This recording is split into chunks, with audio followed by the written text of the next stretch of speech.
उद्देश्य। इस पाठ के अंत में आप निम्नलिखित सीखने में सक्षम हो जाएंगे। नए लाभ विभाजन अनुपात की अवधारणा को समझने में, अभिलाभ अनुपात की गणना करना सीखने में, अभिलाभ अनुपात की अवधारणा को समझने में, प्रछन्न ख्याति के बारे में समझने में, प्रछन्न ख्याति का लेखांकन व्यवहार और उसकी गणना जानने में, ये समझने में कि परिसंपत्तियों और दायित्वों का पुनर्मूल्यांकन कैसे किया जाता है, संचित लाभ और हानियों के समायोजन को जानने में, ये समझने में कि सेवानिवृत्त साझेदार का ऋण खाता कैसे तैयार किया जाता है, पुनर्गठित फर्म की बैलेंस शीट तैयार करने में। साझेदार की सेवानिवृत्ति या मृत्यु। हम सभी जानते हैं कि किसी साझेदार की सेवानिवृत्ति या मृत्यु से साझेदारी फर्म का भी पुनर्गठन होता है। किसी साझेदार के सेवानिवृत्त होने पर या किसी साझेदार की मृत्यु के समय पुराना साझेदारी विलेख समाप्त हो जाता है और नया साझेदारी विलेख अस्तित्व में आ जाता है। साझेदारी की मृत्यु के मामले में या साझेदार की सेवानिवृत्ति के मामले में लेखांकन व्यवहार कमोबेश समान होता है। दोनों मामलों में हमें ख्याति को समायोजित करने, परिसंपत्तियों और दायित्वों के पुनर्मूल्यांकन और संचित लाभ और हानियों के हस्तांतरण के बाद सेवानिवृत्त साझेदार और कानूनी प्रतिनिधियों, मृत साझेदार के मामले में को देय राशि की गणना करने की आवश्यकता है। सेवानिवृत्त या मृत साझेदार को देय राशि की गणना। सेवानिवृत्त साझेदार या मृत साझेदार के कानूनी प्रतिनिधि को देय राशि में शामिल हैं। उसके पूंजी खाते की क्रेडिट राशि, उसके चालू खाते की क्रेडिट शेष राशि, रिजर्व का उसका हिस्सा, ख्याति का उसका हिस्सा, परिसंपत्तियों और दायित्वों के पुनर्मूल्यांकन के लाभ में उसका हिस्सा, अद्यतन लाभ का उसका हिस्सा, मृत्यु या सेवानिवृत्ति की तारीख तक पूंजी पर ब्याज, देय वेतन या कमीशन। उसके खाते से निम्नलिखित कटौतियां भी की जानी चाहिए। उसके चालू खाते की डेबिट शेष राशि, ख्याति का उसका हिस्सा जिसे अपलिखित किया जाना है, हानियों का उसका हिस्सा, परिसंपत्तियों और दायित्वों के पुनर्मूल्यांकन के कारण हानि, सेवानिवृत्त या मृत्यु की तारीख तक उसके आहरण। नया लाभ विभाजन अनुपात। साझेदार की मृत्यु और साझेदार की सेवानिवृत्ति के समय विभिन्न लेखांकन पहलू शामिल होते हैं। नया लाभ विभाजन अनुपात। नया लाभ विभाजन अनुपात वो अनुपात होता है जिस अनुपात में शेष सभी साझेदार किसी साझेदार की मृत्यु या सेवानिवृत्ति के बाद एक दूसरे के साथ लाभ और हानि साझा करते हैं। नए हिस्से में उनका अपना हिस्सा और मृत या सेवानिवृत्त साझेदार से प्राप्त हिस्सा शामिल होता है। चलिए दो स्थितियां लेते हैं। आमतौर पर साझेदार केवल पुराने लाभ विभाजन अनुपात में सेवानिवृत्त साझे का हिस्सा प्राप्त करते हैं और इसीलिए नए लाभ विभाजन अनुपात की गणना करना आवश्यक नहीं होता है। आइए इसे एक उदाहरण के साथ समझें। विद्यमान साझेदार सेवानिवृत्त या मृत साझेदार के लाभ में न केवल अपने पुराने अनुपात में बल्कि इससे भिन्न अनुपात में भी हिस्सेदारी हासिल कर सकते हैं। इसलिए ऐसे मामलों में उनके बीच नए लाभ विभाजन अनुपात की गणना करने की आवश्यकता होती है और ये उनकी संबंधित पुरानी हिस्सेदारी और सेवानिवृत्त या मृत साझेदार से प्राप्त हिस्से के कुल योग के बराबर होगी। योगदान करने वाले साझेदार एक निर्दिष्ट नए लाभ विभाजन अनुपात पर सहमत हो सकते हैं। उस स्थिति में इस तरह निर्दिष्ट अनुपात नया लाभ विभाजन अनुपात होगा। अभिलाभ अनुपात। अभिलाभ अनुपात क्या है? अभिलाभ अनुपात वो अनुपात है जिस अनुपात में विद्यमान साझेदार अपने पुराने लाभ विभाजन अनुपात में सेवानिवृत्त या मृत साझेदार से हिस्सा प्राप्त करते हैं।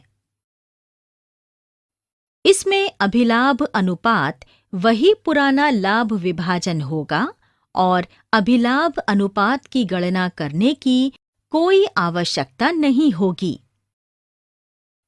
यदि वो हिस्सा जिसमें वे सेवानिवृत्त या मृत साझेदार का हिस्सा अधिग्रहित करते हैं निर्दिष्ट किया गया है, तो अभिलाभ अनुपात की गणना करने की कोई आवश्यकता नहीं होगी, क्योंकि ये वो अनुपात होगा जिस अनुपात में उन्होंने सेवानिवृत्त मृत साझेदार से लाभ का हिस्सा अधिग्रहित किया गया है।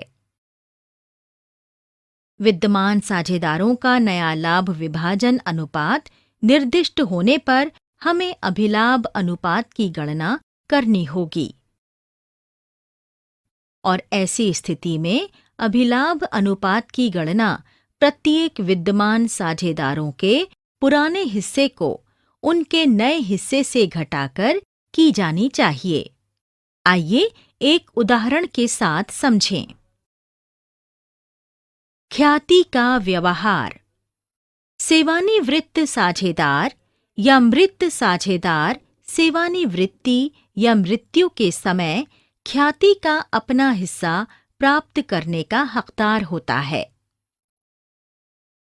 इसलिए साझेदार की सेवानिवृत्ति या मृत्यु के समय ख्याति का मूल्यांकन साझेदार के बीच समझौते के अनुसार किया जाएगा।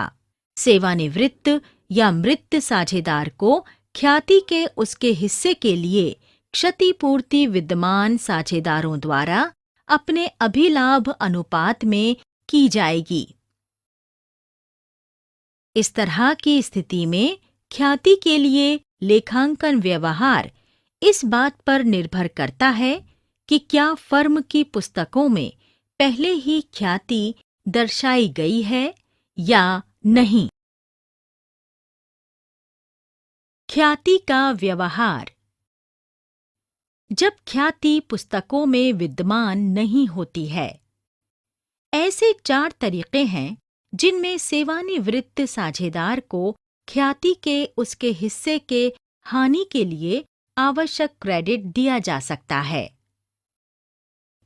जब ख्याति को उसके पूर्ण मूल्य पर बढ़ाया जाता है, इस मामले में मृत या सेवानिवृत्त साझेदार समेत सभी साझेदारों का पूंजी खाता पुराने लाभ विभाजन अनुपात के अनुसार क्रेडिट किया जाता है और ख्याति खाते को उसके पूर्ण मूल्य से डेबिट किया जाता है। ख्याति का पूरा मूल्य पुनर्गठित फर्म की बैलेंस शीट में दर्शाया जाता है। ख्याति को उसके पूर्ण मूल्य पर बढ़ाया जाता है और तुरंत अपलिखित किया जाता है।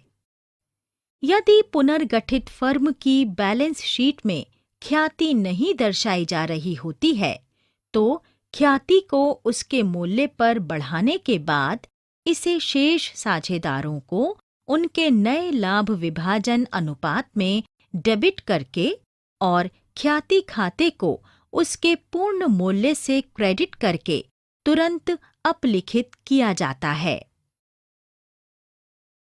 सेवानिवृत्त मृत साझेदार के हिस्से की सीमा तक ख्याति को बढ़ाया जाता है और तुरंत अपलिखित किया जाता है।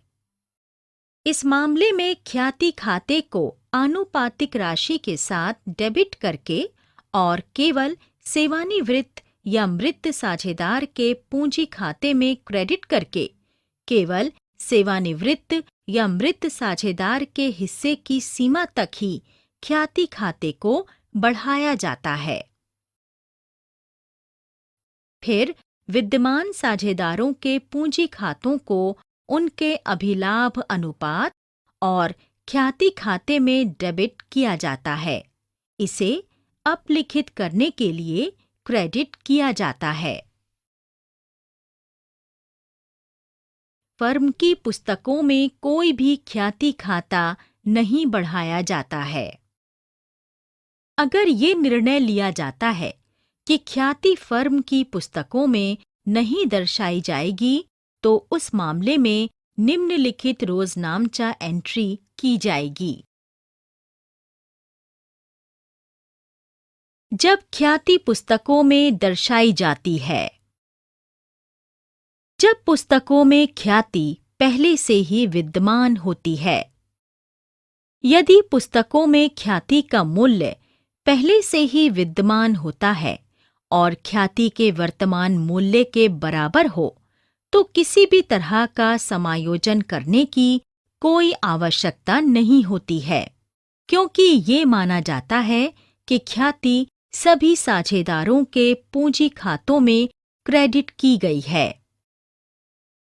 यदि खाते का वर्तमान मूल्य पुस्तकों में दर्शाए गए मूल्य से अलग है, तो अंतर मूल्य के लिए समायोजन किया जाता है। इन दो स्थितियों में हम सामना कर सकते हैं। यदि ख्याति का पुस्तक मूल्य वर्तमान मूल्य से कम है। इस स्थिति में वर्तमान मूल्य और पुस्तक मूल्य के बीच अंतर की अधिकता से ख्याति खाता डेबिट करके और साझेदार का पूंजी खाता उनके पुराने लाभ विभाजन अनुपात के अनुसार क्रेडिट करके ख्याति को उसके वर्तमान मूल्य तक बढ़ाया जाता है। यदि ख्याति का पुस्तक मूल्य वर्तमान मूल्य से अधिक है, इस स्थिति में वर्तमान मूल्य की तुलना में पुस्तक मूल्य के आधिक्य को ख्याति खाते में क्रेडिट किया जाएगा और पुराने लाभ विभाजन अनुपात के अनुसार सभी साझेदारों का पूंजी खाता डेबिट किया जाएगा। प्रछन्न ख्याति। उपर्युक्त स्थितियों में बैलेंस शीट में ख्याति को उसके पूर्ण मूल्य पर दर्ज किया जाएगा। यदि साझेदार निर्णय लेते हैं कि इसे पूरी तरह से या आंशिक रूप से अपलिखित किया जाना चाहिए, तो ऐसा नए लाभ विभाजन अनुपात में साझेदार का शेष पूंजी खाता डेबिट करके और संबंधित मूल्य से ख्याति खाते को क्रेडिट करके किया जा सकता है। प्रछन्न ख्याति क्या है? कभी-कभी फर्म सेवानिवृत्त साझेदार या मृत साझेदार को एक मुश्त राशि का भुगतान करके निपटारा करती है। इस मामले में उसे भुगतान की गई राशि और संचित लाभ और हानि और परिसंपत्तियों और दायित्वों के पुनर्मूल्यांकन खाते में आवश्यक समायोजन करने के बाद उस देय राशि को उसकी ख्याति का हिस्सा माना जाएगा। इसे प्रछन्न ख्याति भी कहा जाता है। परिसंपत्तियों और दायित्वों के पुनर्मूल्यांकन के लिए समायोजन। कभी-कभी साझेदार की सेवानिवृत्ति या मृत्यु पर कुछ ऐसी परिसंपत्तियां हो सकती हैं जो अपने वर्तमान मूल्य पर नहीं दर्शाई गई होती हैं। साथ ही ऐसे कुछ दायित्व भी हो सकते हैं जिन्हें दायित्व से कम मूल्य पर दर्शाया गया होता है। या कभी-कभी ऐसी कुछ परिसंपत्तियां हो सकती हैं जो पुस्तकों में अभिलेखित ना हों।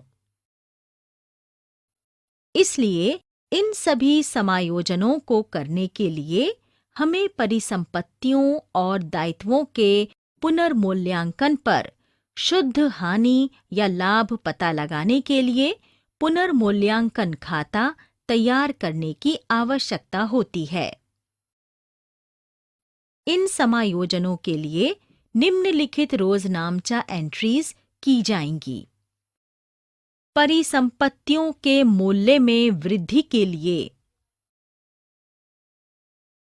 परिसंपत्ति के मूल्य में कमी के लिए परिसंपत्तियों और दायित्वों के पुनर्मूल्यांकन के लिए समायोजन। दायित्वों की राशि में वृद्धि के लिए दायित्वों की राशि में कमी के लिए अनभिलेखित परिसंपत्तियों के लिए अनभिलेखित दायित्व के लिए पुनर्मूल्यांकन पर लाभ या हानि के वितरण के लिए संचित लाभ और हानियों का समायोजन। कभी-कभी फर्म की बैलेंस शीट संचित लाभों को रिजर्व के रूप में और संचित हानियों को लाभ और हानि खाते के डेबिट बैलेंस के रूप में दिखाती है। जो व्यक्ति सेवानिवृत्त हो रहा होता है वो संचित लाभ में हिस्सा प्राप्त करने का हकदार होता है और साथ ही उसे संचित हानि यदि कोई हो वो भी साझा करनी पड़ती है। इसी उद्देश्य के लिए रोजनामचा एंट्रीज निम्नानुसार होंगी। सेवानिवृत्त होने वाले व्यक्ति को देय निपटान राशि। जो साझेदार सेवानिवृत्त हो रहा होता है उसका खाता साझेदारों द्वारा पारस्परिक रूप से तय किए गए अनुसार एक मुश्त राशि या किश्तों में राशि देकर निपटाया जाता है। भारतीय साझेदारी अधिनियम 1932 की धारा 37 कहती है कि जो साझेदार जा रहा है वो या तो भुगतान की तारीख से 6% प्रतिवर्ष की दर से ब्याज या लाभ का ऐसा हिस्सा प्राप्त कर सकता है जिसे उसके धन से अर्जित किया गया है। तो जो साझेदार जा रहा है उसकी कुल देय राशि की सभी समायोजन करके गणना की जाती है। अगर फर्म राशि का भुगतान करने की स्थिति में नहीं है तो देय राशि उसके ऋण खाते में हस्तांतरित कर दी जाती है और इसका भुगतान किए जाने पर उसके खाते से इसे डेबिट कर दिया जाता है। साझेदार के पूंजी खाते का समायोजन। 1. जब कोई साझेदार सेवानिवृत्त हो जाता है या किसी साझेदार की मृत्यु की स्थिति में शेष साझेदार अपने द्वारा तय किए गए लाभ विभाजन अनुपात में अपना पूंजी योगदान समायोजित कर सकते हैं। ऐसी स्थिति में साझेदारों के पूंजी खातों में जो राशि है उसे यदि निर्दिष्ट हो फर्म की पूंजी माना जा सकता है। फिर साझेदारों की नई पूंजी की गणना करने के लिए कुल पूंजी नए साझेदारों के बीच उनके नए लाभ विभाजन अनुपात के अनुसार विभाजित की जाती है। यदि कोई अतिरिक्त पूंजी या हानि है तो उसे निकाला जाएगा। इसके लिए रोजनामचा एंट्रीज इस प्रकार होंगी। आइए निम्नलिखित स्थितियों द्वारा इसे समझते हैं। जब साझेदारों द्वारा तय अनुसार फर्म की पूंजी निर्दिष्ट है। मोहित, नीरज और सोहन 2:1:1 के अनुपात में लाभ विभाजन वाली फर्म में साझेदार हैं। नीरज के सेवानिवृत्त होने पर मोहित और सोहन ने निर्णय लिया कि नई फर्म की पूंजी 1,20,000 रुपए नियत की जाएगी। सभी समायोजन करने के बाद मोहित और सोहन का पूंजी खाता क्रमशः 82,000 रुपए और 41,000 रुपए का क्रेडिट बैलेंस दिखाते हैं। विद्यमान साझेदारों द्वारा चुकता या लाई जाने वाली वास्तविक नकदी की गणना करें और जरूरी रोजनामचा एंट्रीज करें। साझेदार के पूंजी खाते का समायोजन 2। जब नई फर्म की कुल पूंजी निर्दिष्ट नहीं होती है। आशा, दीपा और लता 3:2:1 के अनुपात में लाभ विभाजन वाली फर्म में साझेदार हैं। दीपा सेवानिवृत्त हो जाती है। पुनर्मूल्यांकन, सद्भावना और संचित लाभ इत्यादि से संबंधित सभी समायोजन करने के बाद आशा और लता का पूंजी खाता क्रमशः 1,60,000 रुपए और 80,000 रुपए का क्रेडिट बैलेंस दर्शाता है। आशा और लता की पूंजी को उनके नए लाभ विभाजन अनुपात में समायोजित करने का निर्णय लिया जाता है। आपको साझेदारों की नई पूंजी की गणना करना और शामिल आवश्यक राशि लाने या निकालने के लिए आवश्यक रोजनामचा एंट्रीज दर्ज करना है। जब सेवानिवृत्त साझेदार को देय राशि का विद्यमान साझेदारों द्वारा इस प्रकार से योगदान दिया जाएगा कि उनकी पूंजी उनके नए लाभ विभाजन के अनुपात में समायोजित की जाती है। ललित, पंकज और राहुल 4:3:3 के अनुपात में लाभ साझा करने वाले साझेदार हैं। सभी समायोजनों के बाद सामान्य रिजर्व, ख्याति और पुनर्मूल्यांकन आदि के संबंध में ललित की सेवानिवृत्ति पर उनके पूंजी खातों में शेष क्रमशः 70,000 रुपए, 60,000 रुपए और 50,000 रुपए थे। ये निर्णय लिया गया कि ललित को देय राशि पंकज और राहुल द्वारा इस प्रकार लाई जाएगी जिससे कि उनकी पूंजी उनके लाभ विभाजन अनुपात में हो जाए। पंकज और राहुल द्वारा लाई जाने वाली राशि की गणना करें और इसके लिए आवश्यक रोजनामचा एंट्रीज दर्ज करें। ललित को भुगतान के लिए आवश्यक एंट्री भी दर्ज करें। ललित की सेवानिवृत्ति के बाद पंकज और राहुल के बीच नया लाभ विभाजन अनुपात 3:3 यानी 1:1 है। साझेदार की मृत्यु 1। जैसा कि हम जानते हैं कि साझेदार की मृत्यु के मामले में लेखांकन व्यवहार वही रहता है जो साझेदार की सेवानिवृत्ति के मामले में होता है। इस मामले में साझेदार का दावा उसके एग्जीक्यूटर्स को दिया जाता है और उसी तरह निपटाया जाता है जैसा कि साझेदार की सेवानिवृत्ति में किया जाता है। केवल एक अंतर है, वो ये है कि सेवानिवृत्ति का नियत समय होता है। ये केवल निर्दिष्ट समय अवधि पर किया जाता है, जबकि मृत्यु कभी भी हो सकती है।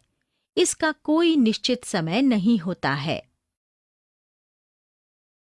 इसलिए साझेदार की मृत्यु के मामले में उसके दावे में फर्म के लाभ और हानि में उसका हिस्सा, पूंजी का ब्याज और उसकी मृत्यु की तारीख की अंतिम बैलेंस शीट की तिथि से आहरण शामिल होना चाहिए। आइए हम इसे एक उदाहरण के साथ समझें। बकुल, चंपक और दर्शन 5:4:1 के अनुपात में लाभ विभाजन वाली फर्म में साझेदार थे। 31 मार्च 2006 को समाप्त वर्ष के लिए फर्म का लाभ 1,00,000 रुपए था। चंपक 30 जून 2006 को मर जाता है। 1 अप्रैल से 30 जून 2006 तक की अवधि के लिए चंपक के लाभ के हिस्से की निम्नानुसार गणना की जाएगी। साझेदार की मृत्यु 2। यदि पिछले 3 वर्षों के औसत मुनाफे के आधार पर चंपक के लाभ के हिस्से की गणना करनी हो, जो 2003-04 के लिए 1,36,000 रुपए, 2004-05 के लिए 1,54,000 रुपए और 2005-06 के लिए 1,00,000 रुपए थी। 7 अप्रैल 2006 से जून 30, 2006 की अवधि के लिए चंपक के लाभ के हिस्से की गणना निम्नानुसार पिछले वर्ष की गणना के मुनाफे के आधार पर औसत लाभ के आधार पर की जाएगी। यदि समझौता प्रावधान करता है तो मृत साझेदार के लाभ का वो हिस्सा बिक्री के आधार पर निकाला जाएगा और ये निर्दिष्ट किया गया है कि वर्ष 2005-06 के दौरान बिक्री 8,00,000 रुपए और 1 अप्रैल 2006 से 30 जून 2006 तक की बिक्री 1,50,000 रुपए थी। 1 अप्रैल 2006 से 30 जून 2006 तक की अवधि के लिए चंपक के मुनाफे का हिस्से की निम्नानुसार गणना की जाएगी। इसकी जनरल एंट्री होगी।